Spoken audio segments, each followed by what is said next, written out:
ಅಭಿ ಮಾಡಿದ್ದು ಒಳ್ಳೆ ಕೆಲಸನೇ, ಇದರಲ್ಲಿ ಪಾವನಿ ತಪ್ಪಿಲ್ಲ. ಈ ವಿಷಯ ಇಲ್ಲಿಗೆ ಬಿಟ್ಟು ಎಲ್ಲರೂ ಊಟ ಮಾಡಿ. ಹಾಗಲ್ಲ ಅಣ್ಣ, ಮದ್ವೆ ಆದ್ಮೇಲೆ ಆದ್ರೆ ಓಕೆ, ಮದ್ವೆಗ್ ಮುಂಚೆನೆ ಮಾತಾಡಿದ್ರೆ ಏನಾದ್ರೂ ಆಗ್ಬಾರದಾಗುತ್ತೇನೋ ಅಂತ. ಅದೇನ್ ಬಾಯೋ ಬಚ್ಚಲು ಅತ್ತೆ, ನಿನ್ ಬಾಯಲ್ಲಿ ಒಳ್ಳೆ ಮಾತೆ ಬರಲ್ವಾ?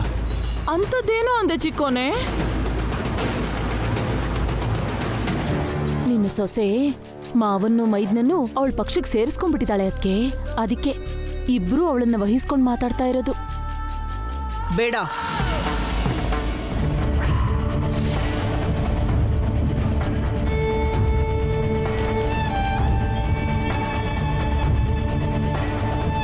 ಪಲ್ಯ ಹಾಕಿಸ್ಕೊಳ್ಳಿಯತ್ತೆ. ಬೇಡ ಅಂತ ಹೇಳಿದ್ನಲ್ಲ.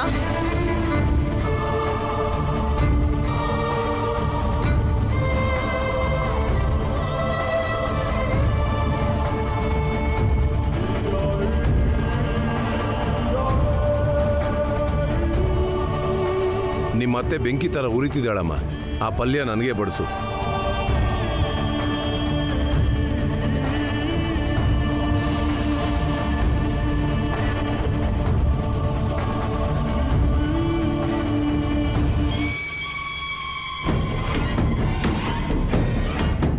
ಅಬ್ಬಾ, ಅಂತೂ ಅದಕ್ಕೆ ಮನ್ಸಲ್ಲಿ ಬೆಂಕಿ ಹತ್ಕೋತಲ್ಲ. ತುತ್ತು ಬಾಯಿಗಿಡಕ್ ಮುಂಚೆನೆ ಹೊಟ್ಟೆ ತುಂಬೋಯ್ತು.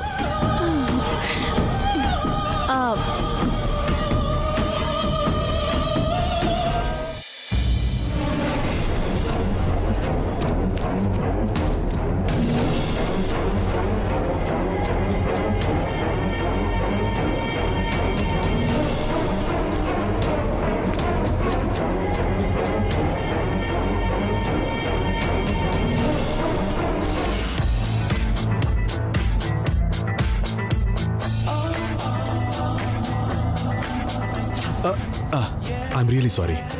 It's okay, darling. ಸುಷ್ಮಿತಾ, ಒಂದು ನಿಮಿಷ ಬಾಯಿಲಿ. ಮೇಲ್ಗಡೆ ರೂಮಲ್ಲಿ ಇಬ್ರು ಕಸ್ಟಮರ್ಸ್ ಇದ್ದಾರೆ, ಅವ್ರ ಹತ್ರ ಹೋಗಿ. Okay sir. ಈ ಜಾಗ ಯಾಕೋ ಸರಿ ಕಾಣಿಸ್ತಾ ಇಲ್ಲ. ಓ ಗಾಡ್, ಇದು ಇಂಥ ಜಾಗ ಅಂತ ಗೊತ್ತಿಲ್ಲದೆ ಇಲ್ಲಿಗೆ ಬಂದು ಹೊಸನು ಬರ ಕೇಳಿದ್ನಲ್ಲ. ಈಗಲೇ ಅವಳಿಗೆ ಫೋನ್ ಮಾಡಬೇಕು.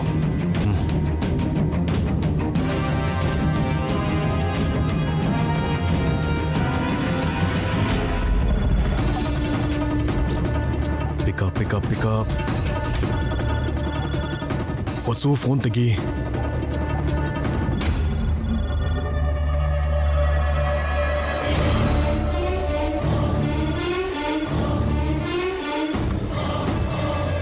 ಹಲೋ. ಹಲೋ ಆಂಟಿ, ನಾನು ಅಭಿ. ಹೇಳಪ್ಪ ಅಭಿ, ಹೊಸು ಬಂದ್ಲಾ? ಇನ್ನೂ ಇಲ್ಲ ಆಕ್ಚುಲಿ. ಅವಳು ಹೊರಟು ತುಂಬಾ ಹೊತ್ತಾಯ್ತಲ್ಲ, ಇಷ್ಟೊತ್ತಿಗೆ ಬರ್ಬೇಕಿತ್ತು. ಇನ್ನೇನು ಬಂದ್ಬಿಡ್ತಾಳೆ. Okay aunty. ಏನಾದರೂ ಹೇಳೋಕೆ ಫೋನ್ ಮಾಡಿದ್ರಾ? ಏನಿಲ್ಲ ಆಂಟಿ. ಸರಿನಪ್ಪ. ಅವಳು ಕ್ಯಾಬ್ನಲ್ಲಿ ಬರ್ತಿದ್ದಾಳೆ, ನೀವು ಮಾತಾಡ್ಸಿದ್ಮೇಲೆ ಅವಳನ್ನ ಮನೆ ಹತ್ರ ಡ್ರಾಪ್ ಮಾಡ್ತೀರಲ್ವಾ? Sure aunty.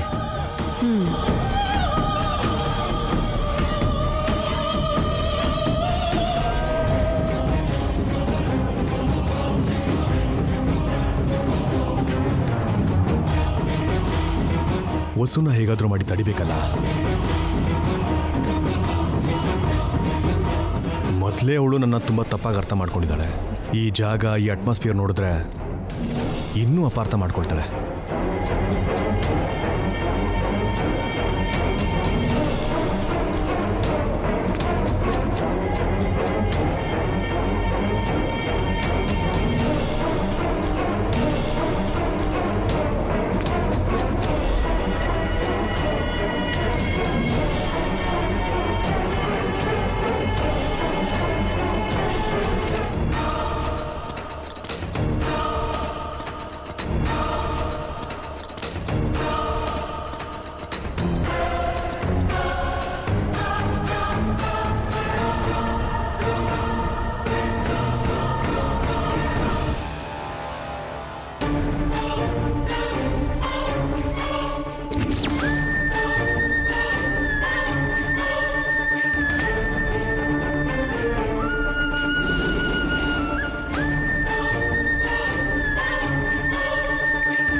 Excuse me sir, ತಿನ್ನಕ್ಕೇನು ತಗೋತೀರಾ?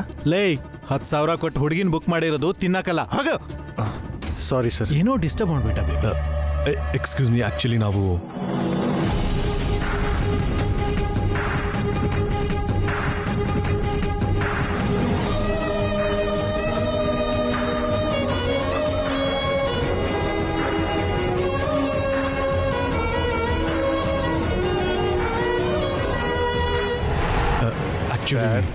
ನಿಮಗೋಸ್ಕರ ಸಖತ್ ಫಿಗರ್ ಒಬ್ಳು ಕಾಯ್ತಿದ್ದಾಳೆ, ಲೇಟ್ ಮಾಡಬೇಡಿ. ಹೇಯ್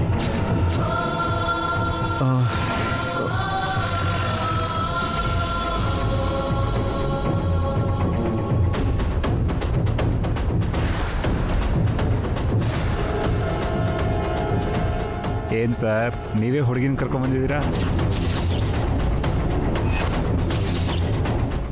ಇರಲಿ ಬಿಡಿ, ನೀವು ನನ್ನ ಕಸ್ಟಮರ್ ಆಗಿರೋದ್ರಿಂದ ಅಲೌ ಮಾಡ್ತೀನಿ. ಡ್ರಿಂಕ್ಸು ಸ್ನ್ಯಾಕ್ಸು ನಾನೇ ಕಳಿಸ್ಕೊಡ್ತೀನಿ. Hey enjoy sir, have a great time.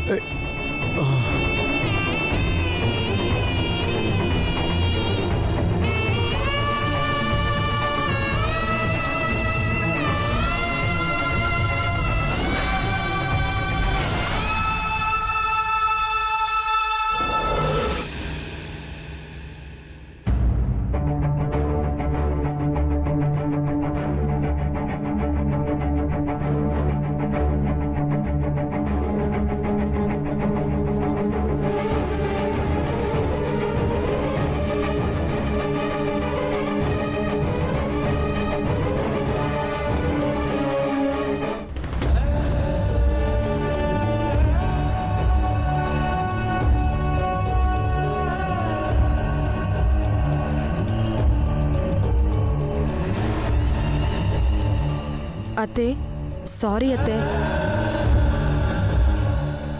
Abhi ವಿಷಯ ನಿಮ್ಮ ಹತ್ರ ಹೇಳೋಣ ಅಂದ್ಕೊಂಡೆ, ಆದರೆ ಅಷ್ಟಿಕ್ ವಿಷಯನ ನಿಮ್ಮ ತನಕ ತೊಗೊಂಡು ಹೋಗೋದು ಯಾಕೆ ಅಂತ ಹೇಳಲಿಲ್ಲ. ನೀನು ನನ್ನವರೆಗೂ ತಗೊಂಡು ಬರ್ದಿರೋ ವಿಷಯಗಳು ತುಂಬಾನೇ ಇದೆ ಬಿಡು ಪಾವನಿ. ಕಿಡಿ ಹೊತ್ಕೊಂಡಿದೆ. ಇದ್ರ ಮೇಲೆ ಸ್ವಲ್ಪ ಪೆಟ್ರೋಲ್ ಸುರಿದ್ರೆ ಮನೆನೇ ಸುಟ್ಟೋಗುತ್ತೆ. ಇಲ್ಲ ಅತ್ತೆ, ಮುಖ್ಯವಾದ ವಿಷಯ ಇದ್ರೆ ನಾನು ನಿಮಗೆ ಹೇಳ್ತೀನಲ್ಲ. ಅಂದ್ರೆ ಯಾವ್ದು ಮುಖ್ಯವಾದ್ದು ಯಾವ್ದು ಮುಖ್ಯ ಅಲ್ಲ ಅಂತ ನೀನೇ ತೀರ್ಮಾನ ಮಾಡ್ತೀಯ ಪಾವನಿ? ನೀನೇ ತೀರ್ಮಾನ ಮಾಡೋದಾದ್ರೆ ಹಿರಿಯಳು ಅಂತ ನಮ್ಮತ್ಕೆ ಇರೋದು ಯಾಕೆ? ನಮ್ಮತ್ತೆ ಹಿರಿತನಕ್ಕೆ ನಾನು ಯಾವತ್ತೂ ಧಕ್ಕೆ ತರಲ್ಲ ಚಿಕ್ಕಮ್ಮ. ಇಲ್ಲ ಪಾವನಿ, ಈ ನಡುವೆ ನೀನು ಯಾಕೋ ಬದಲಾಗಿದ್ಯಾ, ಅದು ನನಗೆ ಚೆನ್ನಾಗಿ ಅರ್ಥ ಆಗ್ತಾ ಇದೆ. ನಾನು ಅವಾಗ ಹೇಗಿದ್ದೀನೋ ಈಗಲೂ ಹಾಗೇ ಇದ್ದೀನಿ ಅತ್ತೆ. ನಮ್ಮ ಮಧ್ಯೆ ಯಾಕೆ ಈ ಥರ ಗ್ಯಾಪ್ ಬರ್ತಿದ್ಯೋ ನಂಗೆ ಅರ್ಥ ಆಗ್ತಿಲ್ಲ ಅತ್ತೆ. ಅದು ಗ್ಯಾಪ್ ಅಲ್ಲ ಕಣೆ, ನಿಮ್ಮತ್ತೆ ತಲೆಯಲ್ಲಿ ಆ ಸ್ಪೇಸ್ನ ನಾನೇ ತುಂಬ್ತಿದ್ದೀನಿ. ಯೋಚನೆ ಮಾಡಿದ್ರೆ ನಿನಗೆ ಅರ್ಥ ಆಗುತ್ತೆ ಪಾವನಿ. ಹಾಸಿಗೆ ಇದ್ದಷ್ಟು ಕಾಲ್ ಚಾಚು ಅಂತಾರೆ, ಹಾಗೇನೆ ನಮ್ಮ ಲಿಮಿಟ್ಸ್ನ ನಾವು ಕ್ರಾಸ್ ಮಾಡಬಾರ್ದು. ನಮ್ಮ ಲಿಮಿಟ್ಸ್ ಏನು ಅಂತ ನಾವು ಚೆನ್ನಾಗಿ ತಿಳ್ಕೋಬೇಕು, ಬೇರೆಯವ್ರಿಗೆ ಮರ್ಯಾದೆನ ಕೊಡಬೇಕು. ಅಯ್ಯೋ, ಆ ಥರದ ತಪ್ಪನ್ನ ನಾನು ಯಾವತ್ತೂ ಮಾಡಿಲ್ಲ ಅತ್ತೆ. ಅದು ನಿನಗೆ ತಪ್ಪು ಅಂತ ಅನ್ನಿಸ್ದೇ ಇರ್ಬೋದಮ್ಮ, ಅನುಭವಿಸೋರ್ಗೆ ತಾನೇ ಗೊತ್ತಾಗೋದು ಅದು ತಪ್ಪೋ ಸರಿನೋ ಅಂತ. ನೀವು ಮಧ್ಯದಲ್ಲಿ ಮಾತಾಡ್ಬೇಡಿ ಚಿಕ್ಕಮ್ಮ. ಅದಕ್ಕೆಗೂ ಮಾತಾಡೋ ಹಕ್ಕಿದೆ. ಅಭಿ ವಸುಂಧರನ್ನ ಮೀಟ್ ಮಾಡಕ್ ಹೋಗಿದ್ದು ತಪ್ಪಿಲ್ಲದೆ ಇರ್ಬೋದು, ಅದು ನಿನ್ಗೆ ಗೊತ್ತಿದ್ರು ನನಗೆ ಹೇಳ್ದೆ ಇದ್ದಿದ್ದು ದೊಡ್ಡ ತಪ್ಪು. ಅದು ತಪ್ಪು ಅಂತ ನಿಮ್ಗನ್ಸಿದ್ರೆ ಕ್ಷಮಿಸ್ಬಿಡಿ ಅತ್ತೆ. ಇದೊಂದೇ ಅಂತಲ್ಲ, ಇಂಥ ತಪ್ಪುಗಳು ಜಾಸ್ತಿ ಆಗ್ಬಿಟ್ಟಿದ್ದಾವೆ. ಈ ಸಂಬಂಧ ಯಾವತ್ತು ಕುದುರ್ತೋ ನೀನು ತಪ್ಪಿನ ಮೇಲೆ ತಪ್ಪನ್ನ ಮಾಡ್ತಾನೆ ಇದೆಯಾ. ನಿನ್ನ ಮೇಲೆ ನನಗೆ ನಂಬಿಕೆ ಇರೋದ್ರಿಂದಾನೆ ನೋಡಿದ್ರು ನೋಡದೆ ಇರೋಳ್ ಥರ ಸುಮ್ಮನೆ ಇದ್ದೀನಿ. ಅದಕ್ಕೆ ಆ ಧೈರ್ಯದ ಮೇಲೆ ತಪ್ಪು ಮಾಡ್ತಾನೇ ಇದ್ದಾಳೆ.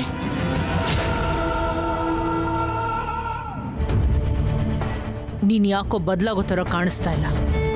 ನಾನೇ ಬದಲಾಗ್ತೀನಿ ಪಾವನಿ. ಇನ್ಮೇಲೆ ಯಾವ ವಿಷಯನೂ ನನಗೆ ಹೇಳೋ ಅವಶ್ಯಕತೆನೇ ಇಲ್ಲ. ಎಲ್ಲ ವಿಷಯನೂ ತಗೊಂಡು ಹೋಗಿ ನಿಮ್ಮ ಮಾವನಿಗೆ ಹೇಳು. ನೀವೇ ಮದುವೆನ ಮಾಡಿ ಮುಗಿಸ್ಬಿಡಿ. ನಾನು ಅಕ್ಷತೆ ಹಾಕಕ್ಕೆ ಮಾತ್ರ ಬರ್ತೀನಿ. ಎಲ್ಲ ನಿಮ್ಮಿಷ್ಟದ ಪ್ರಕಾರನೇ ಆಗಲಿ. ಹಾಗನ್ಬೇಡಿ ಅತ್ತೆ. ಈ ಮದ್ವೆ ಮಾಡ್ಸಕ್ಕೆ ನಾನ್ಯಾರು? ಆ ಪ್ರಶ್ನೆ ನೀನು ತಪ್ಪು ಮಾಡಕ್ ಮುಂಚೆ ಕೇಳ್ಬೇಕಿತ್ತಮ್ಮ. ತಪ್ಪು ಮಾಡಿದ್ಮೇಲೆ ಕೇಳಿದ್ರೆ ಏನ್ ಪ್ರಯೋಜನ? ನಿನ್ನ ತಪ್ಪುಗಳನ್ನ ತಿದ್ದೋದಿಕ್ಕೆ ಈ ಮನೇಲಿ ನಾನು ಯಾರು ಹೇಳು? ಅತ್ತೆ ಅತ್ತೆ,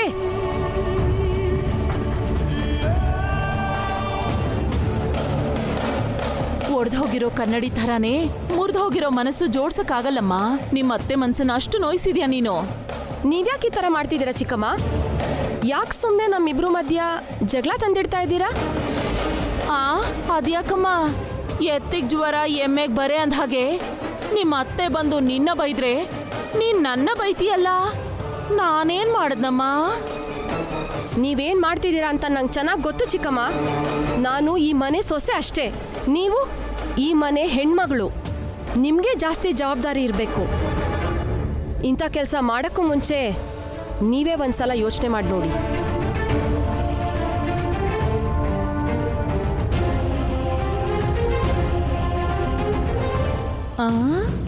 ಜವಾಬ್ದಾರಿ ಅಂತೆ ಜವಾಬ್ದಾರಿ. ಈ ಮನೆ ಬಗ್ಗೆ ಯೋಚನೆ ಮಾಡಕ್ಕೆ ನನ್ನೇನ್ ಮಾಮೂಲಿ ಮನೆ ಮಗಳು ಅನ್ಕೊಂಡಿದ್ಯಾ?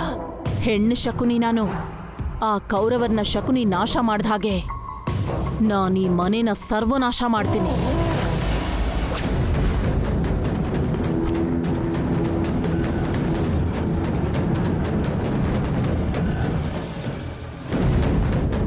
ಆಕ್ಚುಲಿ ಇನ್ನೇನು ಮಾತಾಡಬೇಡಿ.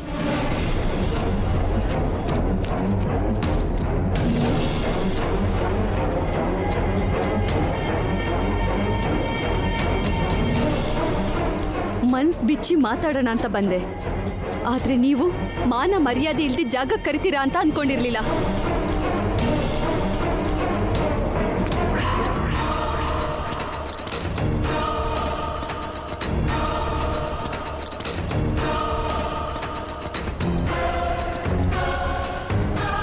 ಕಾನ್ಸ್ಟೇಬಲ್ಸ್, ಒಬ್ಬರನ್ನು ಬಿಡ್ದಂಗೆ ಇವ್ರನ್ನೆಲ್ಲ ಎಳ್ಕೊಂಡು ಹೋಗಿ.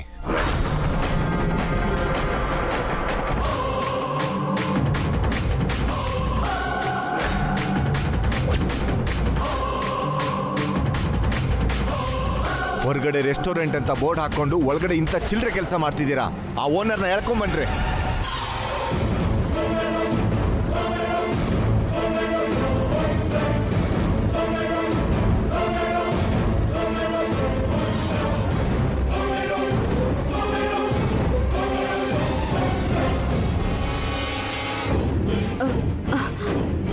ಸರ್, ಯಾಕ್ರಿ ನಿಮ್ಗೆ ಸಪ್ರೇಟಾಗಿ ಹೇಳ್ಬೇಕಾ? ಮರ್ಯಾದೆಗೆ ಹೋಗಿ ವ್ಯಾನ್ ಹತ್ತಿ.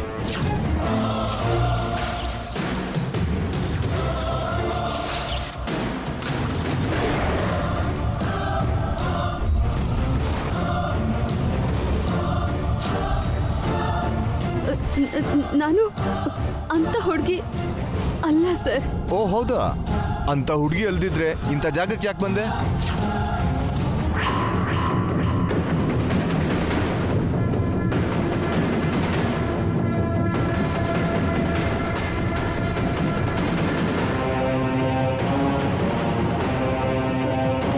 ಇದು ಇಂಥ ಜಾಗ ಅಂತ ಗೊತ್ತಾಗದೆ ಬಂದ್ಬಿಟ್ಟೆ ಸರ್.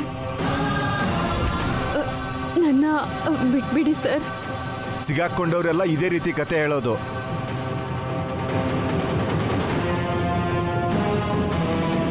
ಅವರು ಹೇಳ್ತಾ ಇರೋದು ನಿಜ ಇನ್ಸ್ಪೆಕ್ಟರ್.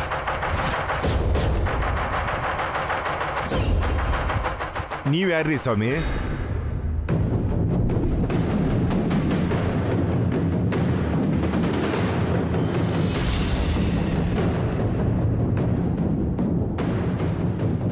ಅವರಿಗೆ ಬೇಕಾದವನು. ಇಲ್ಲಿಗೆ ಬರೋರೆಲ್ಲ ಹುಡುಗಿರ್ ಬೇಕು ಅಂತಾನೆ ಬರೋದು. ಬೇಕಾದವನು ಅಂದ್ರೆ ಆ ಥರ ಅಲ್ಲ. ತಪ್ಪಿಸ್ಕೊಳ್ಳೋಕೆ ಎಲ್ರು ಈ ರೀತಿನೇ ಸುಳ್ಳು ಹೇಳೋದು. ನಾನು ಯಾರು ಅಂತ ಗೊತ್ತಿಲ್ಲದೆ ಮಾತಾಡ್ತಾ ಇದ್ದಾರೆ ಇನ್ಸ್ಪೆಕ್ಟರ್. ಸರ್ ಸಿಕ್ಕಿದ್ರು ಸರ್.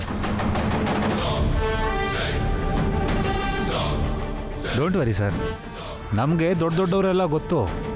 ಹೀಗೆ ಹೋಗಿ ಹಾಗೆ ಬಂದ್ಬಿಡ್ತೀನಿ. ಏಯ್, ನೀವು ಮತ್ತೆ ಎಂಜಾಯ್ ಮಾಡ್ಬೋದು. ಏಯ್, ನನ್ನ ಮುಂದೆನೆ ಬಿಸ್ನೆಸ್ ಮಾತಾಡ್ತೀಯ? ನೀನು ಹೊರಗೆ ಬಂದ್ರೆ ತಾನೆ ಈ ರೆಸ್ಟೋರೆಂಟ್ನ ಸೀಸ್ ಮಾಡಿಸ್ತೀನಿ. ಎಳ್ಕೊಂಡು ಹೋಗ್ರಿ. ನೀವು ಇಲ್ಲೇನ್ ಮಾಡ್ತಿದ್ದೀರಾ? ಹೋಗಿ ವ್ಯಾನಲ್ಲಿ ಕೂತ್ಕೊಳ್ಳಿ.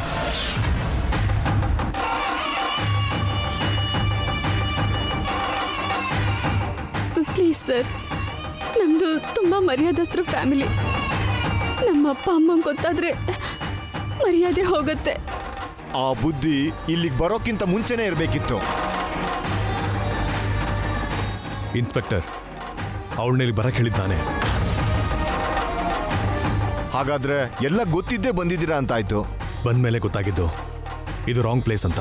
ಮತ್ತೆ ಮ್ಯಾನೇಜರ್ ನಿಮ್ಮನ್ನ ಪರಿಚಯ ಇರೋರ್ ಥರ ಮಾತಾಡ್ಸ್ತಿದ್ದ. ಅವ್ರು ನನ್ನ ತಪ್ಪು ತಿಳ್ಕೊಂಡಿದ್ರು. ತಗೊಳಪ್ಪ, ನಾನೇನು ಕಿವಿಲಿ ಹೂವು ಇಟ್ಕೊಂಡಿದ್ದೀನ? ಮಾಡೋದೆಲ್ಲ ಅನಾಚಾರ, ಮನೆ ಮುಂದೆ ಬೃಂದಾವನ. ಹಾಗಲ್ಲ ಸರ್. ನಿಮ್ಮಂಥವ್ರು ನಾನು ಎಷ್ಟು ಜನ ನೋಡಿಲ್ಲ. ಮರ್ಯಾದೆಗೆ ಹೋಗಿ ವ್ಯಾನ್ ಹತ್ತು. ಒಂದು ಫೋನ್ ಮಾಡ್ತೀನಿ ರೀ. ಕೊಡ ಇಲ್ಲಿ. Phone ಮಾಡ್ತಾನಂತೆ phone. ಇನ್ಸ್ಪೆಕ್ಟರ್,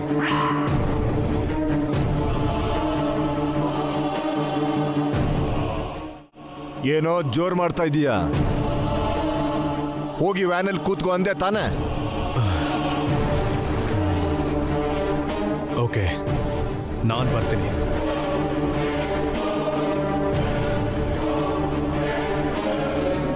ಅವಳನ್ನ ಬಿಟ್ಬಿಡಿ ಪ್ಲೀಸ್.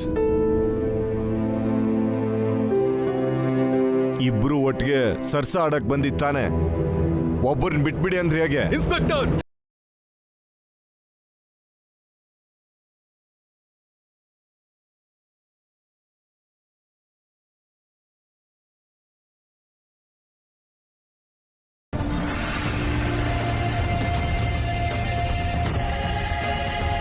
ಕೈ ಬೇರೆ ತೋರಿಸ್ತಿದ್ಯಾ?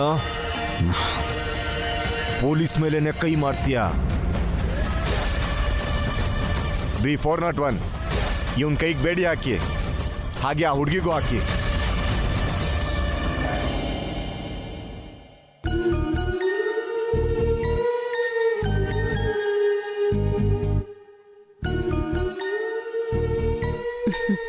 ರಾಕಿ, ಇಲ್ಲೇನ್ ಮಾಡ್ತಿದ್ಯಾ?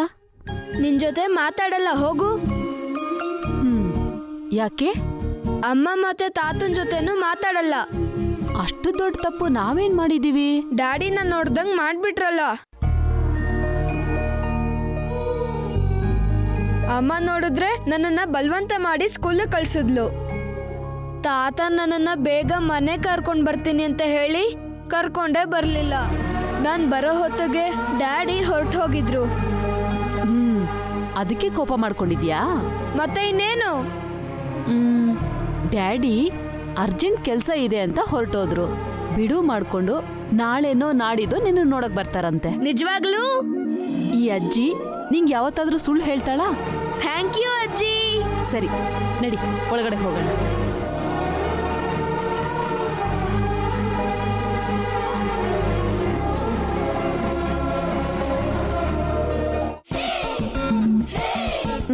ಈಗ ಮಲ್ಕೋ. ಇಷ್ಟು ಬೇಗನಾ? ಟೈಮ್ ಆಗಿದ್ಯಲ್ಲ. ಎಷ್ಟೇ ಟೈಮ್ ಆದ್ರೂ ಅಮ್ಮ ಬರ್ಬೇಕು, ನನಗ್ ಕತೆ ಹೇಳ್ಬೇಕು. ಅವಾಗ್ಲೇ ತಾನೇ ನನಗ್ ನಿದ್ದೆ ಬರೋದು. ಅಮ್ಮ ಬರೋಕೆ ಲೇಟ್ ಆಗುತ್ತೆ. ನಾನ್ ಕತೆ ಹೇಳಲಾ? ಯಾವ ಕತೆ ಹೇಳ್ತೀಯಾ?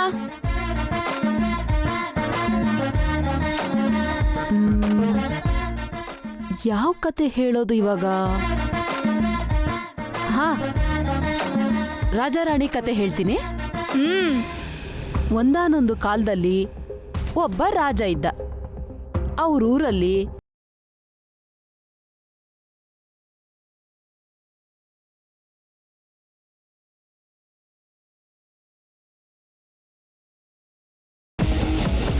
ಅವನ್ ರಾಣಿಗೆ ದೊಡ್ಡ ಹೂವಿನ ತೋಟ ಇತ್ತು. ರಾಜಂಗ್ ಬೇಕಿರೋ ಹೂನೆಲ್ಲ ರಾಣಿ ತೋಟದ